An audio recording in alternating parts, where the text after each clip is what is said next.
ನಮಸ್ತೆ ವೀಕ್ಷಕರೇ, Kumar news one Kannada ಚಾನಲ್ಗೆ ಮತ್ತೆ ನಿಮ್ಮೆಲ್ಲರಿಗೂ ಸ್ವಾಗತ. ಪಾರ್ವತಿ ಸಿದ್ದರಾಮಯ್ಯನವರು ಮೂಡಾ ಸೈಟ್ ವಾಪಸ್ಸನ್ನು ಸಹ ಕೊಟ್ಟಿದ್ದಾರೆ ಅಂತಂದು ಸುದ್ದಿಗಳು ಬರ್ತಾ ಇದ್ದಾವೆ.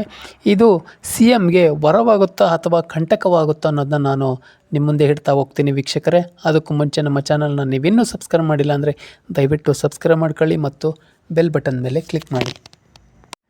ಎಸ್ ವೀಕ್ಷಕರೇ, ಸಿದ್ದರಾಮಯ್ಯನವರ ವಿರುದ್ಧ ತಿರುಗಿ ಬಿದ್ದ ವಿಪಕ್ಷ ನಾಯಕ ಆರ್ ಅಶೋಕ್. ಸಿ ಎಂ ಸಿದ್ದರಾಮಯ್ಯಗೆ ಮಗ್ಗಲು ಮುಳ್ಳಾಗಿ ಚುಚ್ಚುತ್ತಿದೆಯಾ ಮೂಡಾ ಸಂಕಷ್ಟ. ಇವತ್ತು ಹೈಕೋರ್ಟ್ನಲ್ಲಿ ಮೇಲ್ಮನವಿ ಸಲ್ಲಿಸುವ ಸಾಧ್ಯತೆ ಇದೆ ಅಂತಲೂ ಸಹ ಹೇಳಲಾಗ್ತಾ ಇದೆ. ಸಿ ಎಂ ಸಿದ್ದರಾಮಯ್ಯಗೆ ಮೂಡಾ ಮಗ್ಗಲು ಮುಳ್ಳಾಗಿ ಚುಚ್ಚುತ್ತಿದೆ. ಇದೀಗ ಸಿ ಎಂ ಪತ್ನಿ ಸೈಟ್ ಹಿಂದಿರುಗಿಸಿರುವ ಬಗ್ಗೆ ಪತ್ರ ಬರೆದಿದ್ದು, ಇದು ಸಿ ಎಂಗೆ ವರವಾಗುತ್ತಾ ಇಲ್ಲ ಕಂಟಕವಾಗುತ್ತಾ ಅನ್ನೋ ಪ್ರಶ್ನೆ ಸಹ ಮೂಡತೊಡಗಿದೆ. ಸಿ ಎಂ ಸಿದ್ದರಾಮಯ್ಯಗೆ ಮೂಡಾ ಮಗ್ಗಲು ಮುಳ್ಳಾಗಿ ಚುಚ್ಚುತ್ತಿದೆ, ಸಿ ಎಂ ಸ್ಥಾನಕ್ಕೆ ಆಪತ್ತು ತಂದಿದೆ. ನಾನು ತಪ್ಪು ಮಾಡಿಲ್ಲ, ಜಗ್ಗೋದಿಲ್ಲ, ಬಗ್ಗೋದಿಲ್ಲ, ಎದುರೋದಿಲ್ಲ ಅಂತಂದು ಹೇಳ್ತಿದ್ದ ಸಿ ಎಂ ಸದ್ಯ ಬೀಸೋ ದಣ್ಣೆಯಿಂದ ತಪ್ಪಿಸಿಕೊಳ್ಳಲು ಮುಂದಾಗಿದ್ದಾರೆ ಅಂತಲೂ ಸಹ ವಿಪಕ್ಷಗಳು ಆರೋಪವನ್ನು ಮಾಡ್ತಾ ಇದ್ದಾರೆ. ತಪ್ಪು ಮಾಡೇ ಇಲ್ಲ ಎಂದ ಮೇಲೆ ಸೈಟ್ ವಾಪಸ್ ಮಾಡ್ತಿರೋದಾದರೂ ಯಾಕೆ? ದಿಢೀರ್ ನಿವೇಶನಗಳನ್ನು ಹಿಂದಿರುಗಿಸಿರುವಾದರೂ ಕಾರಣವಾದರೂ ಏನು ಎಂಬ ಪ್ರಶ್ನೆ ಸಹ ಈ ಒಂದು ಮೂಡತೊಡಗಿದೆ.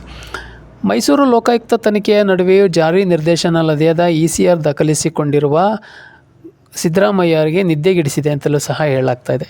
ಸೈಟ್ ವಾಪಸ್ ಕೊಡಿಸಿದ್ರಿ, ಮೂಡಾ ಕೇಸ್ನಲ್ಲೂ ಕಾನೂನು ಕುಣಿಕೆಯಿಂದ ಪಾರಾಗುವುದು ಸುಪ್ರೀಂ ಕೋರ್ಟ್ಗೆ ಹೋದಾಗ ನಿವೇಶನ ವಾಪಸ್ ಕೊಟ್ಟಿದ್ದೇವೆ ಅಂತಂದು ವಾದಿಸಲು ಸಾಧ್ಯವಾಗಲಿದೆ ಅಂತಲೂ ಸಹ ಹೇಳಲಾಗ್ತಾ ಇದೆ. ಸೈಟ್ ವಾಪಸ್ ನೀಡುತ್ತಿರುವ ಬಗ್ಗೆ ಪತ್ರ ರಿವೀಲ್ ಆಗ್ತಿದ್ದಂತೆ ಅತ್ತ ಸಿ ಎಂ ಸಿದ್ದರಾಮಯ್ಯನವರು ತಡರಾತ್ರಿಯ ಮುಂದಿನ ಕಾನೂನು ಹೋರಾಟದ ಬಗ್ಗೆ ಕೆಲವರ ಬಳಿ ಸಹಾಯ ಪಡೆದಿದ್ದಾರೆ ಅಂತಲೂ ಸಹ ಎನ್ನಲಾಗಿದೆ.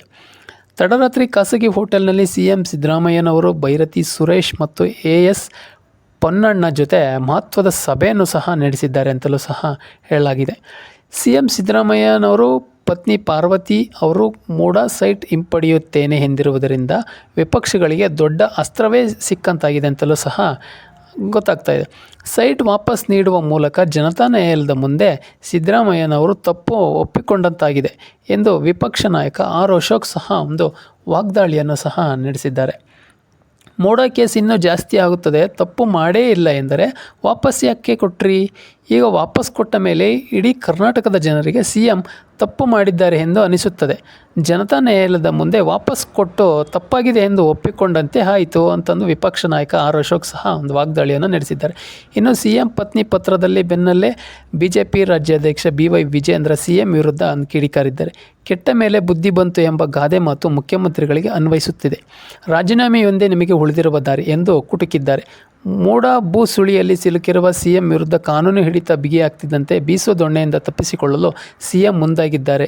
ಇವತ್ತು ಹೈಕೋರ್ಟ್ಗೆ ಮೇಲ್ಮನವಿ ಸಲ್ಲಿಸುವ ಸಹ ಸಾಧ್ಯತೆ ಇದೆ ಅಂತಂದು ಸಹ BY ವಿಜಯೇಂದ್ರ ಅವರು ಒಂದು ವಾಗ್ದಾಳಿಯನ್ನು ನಡೆಸಿದ್ದಾರೆ.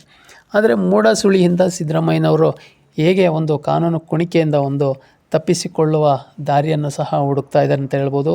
ಈ ಒಂದು ಮೂಡಾ ಸಂಕಷ್ಟದಿಂದ ಸಿದ್ದರಾಮಯ್ಯನವರು ಪಾರಾಗ್ತಾರಾ ಅಥವಾ ಒಂದು ಸಂಕಷ್ಟಕ್ಕೆ ಸಿಲುಕಿಕೊಳ್ತಾರ ಅನ್ನೋದನ್ನ ನಾವೆಲ್ಲರೂ ಸಹ ಕಾದು ನೋಡಬೇಕಾಗಿದೆ ವೀಕ್ಷಕರೇ. ನಮ್ಮ ಮಾಹಿತಿ ನಿಮಗೆ ಇಷ್ಟ ಆಗಿದ್ದರೆ ನಿಮ್ಮ ಅನಿಸಿಕೆ ಅಭಿಪ್ರಾಯಗಳನ್ನು ಕಮೆಂಟ್ ಮೂಲಕ ತಿಳಿಸಿ ಅಂತ ಹೇಳ್ತಾ ಮತ್ತೆ ಮುಂದಿನ ವೀಡಿಯೋದಲ್ಲಿ ಸಿಗೋಣ. ನಮ್ಮ ಚಾನಲ್ನ ನೀವಿನ್ನೂ ಸಬ್ಸ್ಕ್ರೈಬ್ ಮಾಡಿಲ್ಲ ಅಂದರೆ ದಯವಿಟ್ಟು ಸಬ್ಸ್ಕ್ರೈಬ್ ಮಾಡ್ಕೊಳ್ಳಿ ಮತ್ತು ಬೆಲ್ ಬಟನ್ ಮೇಲೆ ಕ್ಲಿಕ್ ಮಾಡಿ ಅಂತ ಹೇಳ್ತಾ ಎಲ್ರಿಗೂ ಧನ್ಯವಾದಗಳು.